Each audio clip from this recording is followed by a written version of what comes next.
আচ্ছা, আপনারা বলেন তো যে আমরা এত রাত্রে কোথায় যাচ্ছি? ওয়েট, আমিই বলে দিচ্ছি। আমরা সবাই এত রাত্রে যাচ্ছি যে আমার ননদের নাতির বার্থডে, মানে আমার নাতির বার্থডে।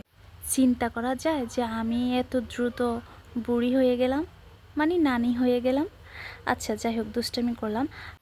আমাদের বলা হয়েছে যে দ্রুত যাওয়ার জন্য, তারপরও আমাদের অনেক লেট হয়ে গেছে। যাওয়ার পরে দেখি ওনাদের রান্নাবান্না প্রায় শেষ।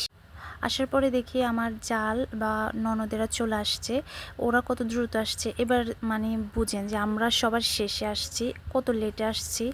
যাই হোক, এখানে স্টেজ মানে পুরো ফাইনাল লুক খুব সুন্দর হয়েছে।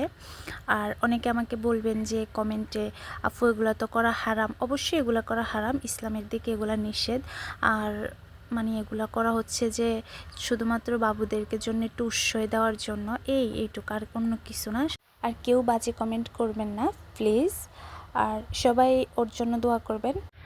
এদিকে সবাই খাওয়া দাওয়া করার পর রাত্রেই চলে গেছে বাসায়, শুধু আমাকে রেখে গেছে, কারণ আমার ছোট্ট বাবু আছে, ওর অনেক রাত হয়ে গেছে, তো ওকে নিয়ে বাসা থেকে আর বের হতে দেয় নাই, তার জন্য আমরা সকালে চলে আসছি।